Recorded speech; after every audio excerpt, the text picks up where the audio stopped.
Good morning बच्चों, good morning all of you.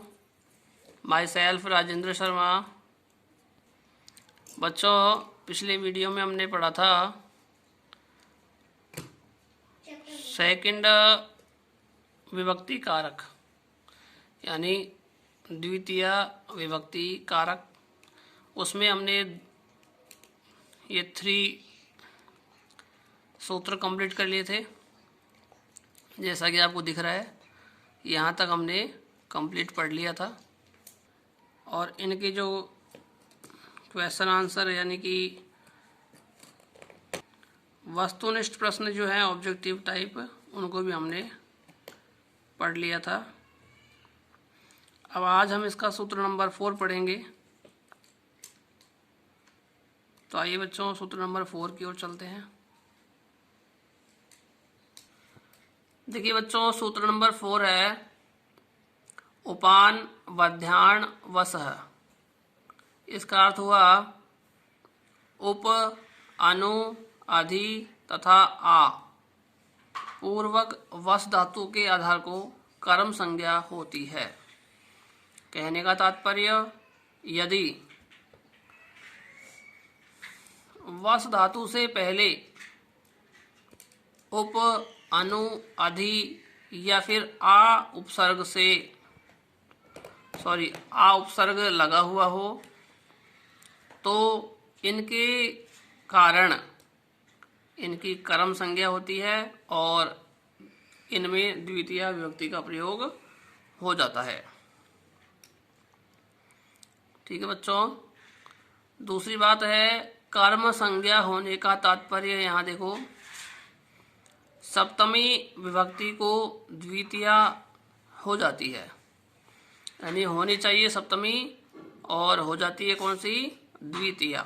ऐसा क्यों होता है?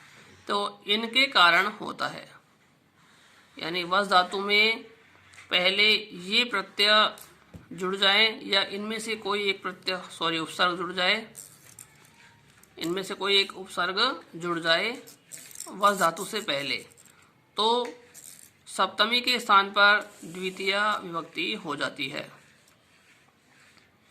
यह एग्जाम्पल भी उपपद विभक्ति का एग्जाम्पल है। ठीक है बच्चों, देखिए यहाँ दिए गए हैं सेंटेंस बना करके समझने के लिए। देखो, वस यानी होता है रहना।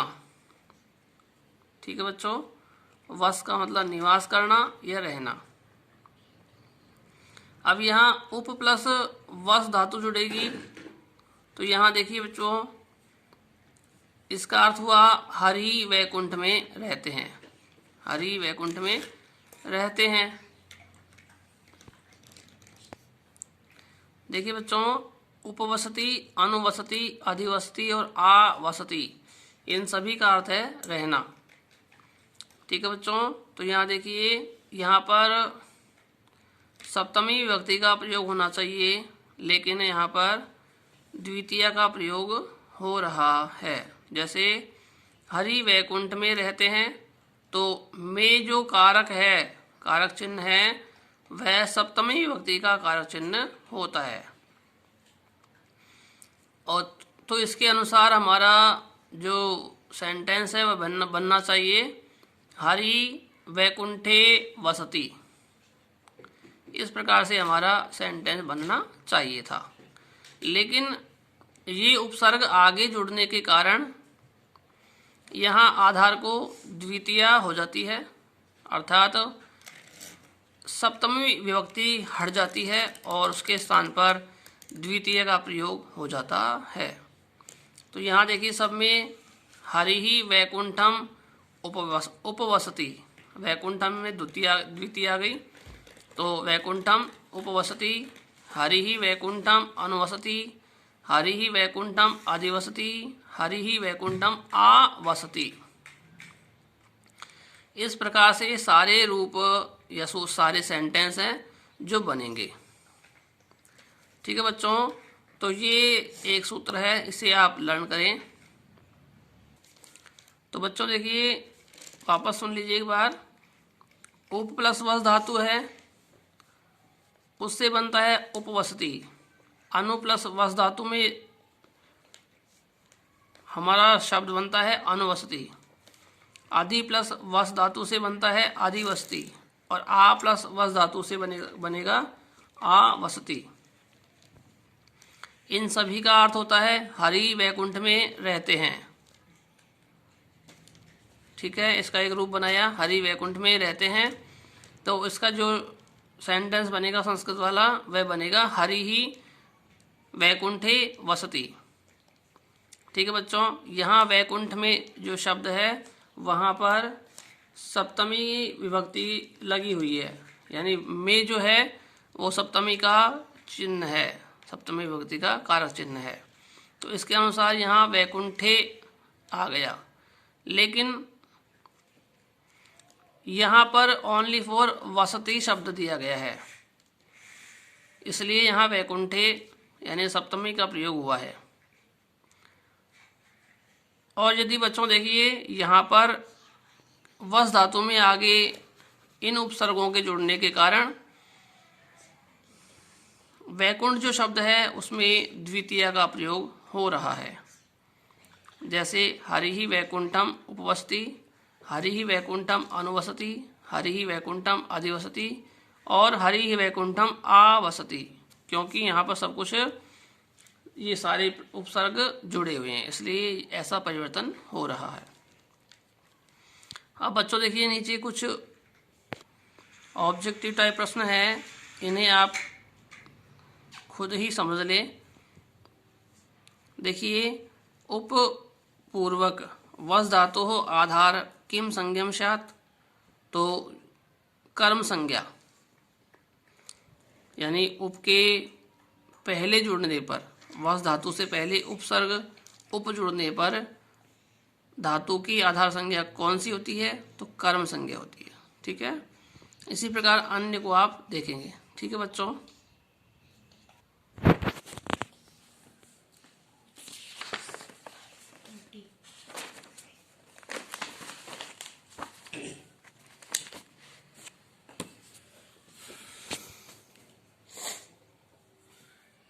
इसके बाद बच्चों सूत्र नंबर 5 है, ये एक वार्तिक है। देखिए, अभुक्त्यर्थंच अभुक्त्यर्थस्य न, एक सूत्र है ये। तो यहाँ देखिए ये कहता है यदि उप प्लस वस धातु का जो अर्थ है वह उपवास करना हो तो आधार को कर्म संज्ञा नहीं होगी। अर्थात हमें यह मालूम चले कि उप प्लस वस का मतलब उपवास करना हो रहा है तो फिर वहां पर आधार को कर्म संज्ञा नहीं होगी। जैसे एग्जाम्पल दिया हुआ है, मुनि वन में उपवास करता है। उप प्लस वस का मतलब रहना भी होता है और उप प्लस वस का मतलब उपवास करना भी होता है। तो यहाँ मुनि वन में उपवास करता है, तो हमें मालूम चल रहा है उपवास करना यहाँ अर्थ दिया हुआ है। ठीक है बच्चों, तो इस कंडीशन में हम यहाँ जो वन शब्द है उसमें हम सप्तमी का प्रयोग ही करेंगे, न कि द्वितीय का प्रयोग करेंगे। ये एक इम्पोर्टेंट चीज है, ध्यान रखना। यदि मान लो, वापस सुन लो एक बार, यदि मान लो सेंटेंस में उप प्लस वस धातु का अर्थ निकल रहा हो रहता है तो फिर द्वितीय का प्रयोग करेंगे, और यदि सेंटेंस में उप प्लस वस धातु का अर्थ निकल रहा हो उपवास करना तो फिर वहां पर सप्तमी का प्रयोग ही करेंगे। इसके बाद दूसरा 6 वाला सूत्र है, अभितय परितय समया निक्साहा प्रतियोगी अपि। इसका अर्थ हुआ बेटा, अभितय परितय समया निक्सा हा और प्रति, ये अव्यय शब्द हैं, इनके अर्थ भी दिए गए यहाँ पर। अभितय यानी दोनों ओर, परितय यानी चारों ओर, समया पास में, निक्सा निकट। हा का मतलब होता है खेद प्रकट करने में प्रयुक्त होता है यह, और प्रति का अर्थ होता है की ओर। यदि ऐसे शब्द सेंटेंसों में जुड़े हुए हों तो भी हम द्वितीया विभक्ति का प्रयोग करते हैं। देखिए सेंटेंस बनाए गए यहाँ, ग्रामम अभितः वनम अस्ति। तो यहाँ गांव जो शब्द है उसमें द्वितीय जुड़ी हुई है। इसके बाद देखिए विद्यालयम, ग्रामम, विद्यालयम, कृष्णा भक्तम और ग्रामम, अहम ग्रामम। यहाँ पर देखिए सब में क्या जुड़ा हुआ है, द्वितीया विभक्ति जुड़ी हुई है। तो बच्चों इन शब्दों के कारण भी द्वितीया विभक्ति का प्रयोग होता है। ठीक है बच्चों, इसका हिंदी अर्थ देख लेते हैं हम। ग्रामम अभितः वनम अस्ति, यानी गांव के दोनों ओर वन है। विद्यालयम परितः छात्रा सन्ति, विद्यालय के चारों ओर छात्र हैं।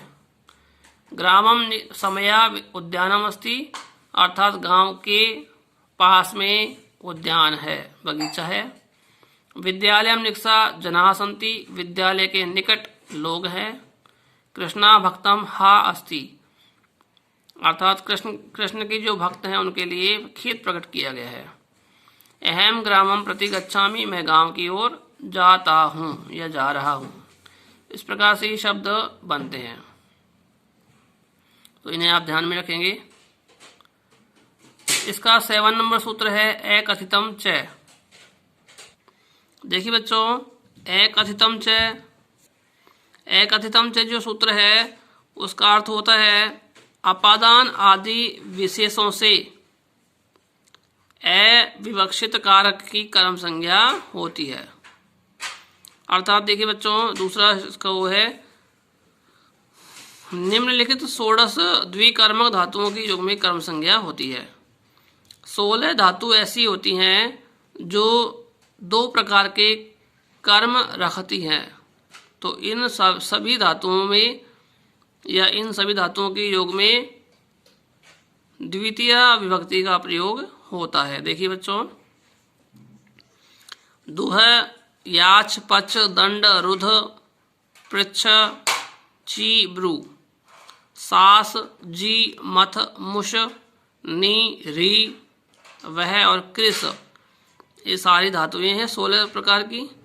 इन धातुओं के योग में यानी ये धातुएं यदि सेंटेंस में आती हैं तो फिर उस सेंटेंस में द्वितीया विभक्ति का प्रयोग होता है। ठीक है बच्चों, नीचे दिया गया है अर्थ निबंधना होने के कारण उक्त 16 धातुओं के अर्थ वाली धातुओं के प्रसंग में भी यह कार्य हो जाएगा। इसको छोड़ेंगे आप, ओनली इनको ध्यान में रखेंगे। ये धातुएं जहाँ भी आती हैं वहाँ पर धातुओं के योग में कर्म संज्ञा होती है, अर्थात द्वितीय विभक्ति जुड़ती है। ठीक है बच्चों, फिर देखिए यहाँ तीसरा दिया गया इसका नियम। इन द्विकर्मक धातुओं के 2 कर्म होते हैं, एक तो गौण कर्म और एक मुख्य कर्म। इसके बाद यहाँ एग्जाम्पल दिए गए हैं सेंटेंस बना करके। गोपाल है गाम पयः दोग्धी। देखिए गोपाल गाय से दूध निकालता है। तो यहाँ पर गाम जो गाय है वह तो गौण कर्म है और पय जो है दूध यानी पय वह जो क्या है मुख्य कार्य है यहाँ पर।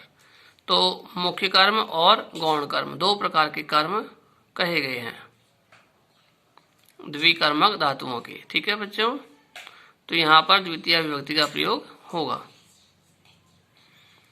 दूसरी बात है, यहाँ दूसरे में दिया गया है वामन है बलिम वसुधाम याचते। वामन जो भगवान है वे बलि से धरती मांगते हैं, पृथ्वी को मांगते हैं। तो यहाँ भी द्वितीय विभक्ति का प्रयोग होगा।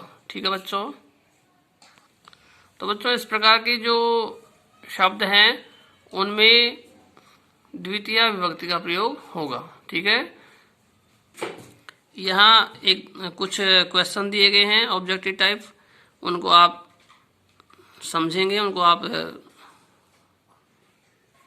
पढ़कर देखेंगे। ठीक है बच्चों, इस प्रकार से हमारा आज का जो टॉपिक है कंप्लीट हुआ। इसी में कल अगला टॉपिक आपको पढ़ाया जाएगा, जो कि द्वितीय विभक्ति का सूत्र नंबर 8 है। ठीक है बच्चों, तो आज के लिए इतना ही काफ़ी है। इसे आप अपनी कॉपी में राइट कर लें, नोट कर लें और लर्न कर लें। Thank you, have a nice day.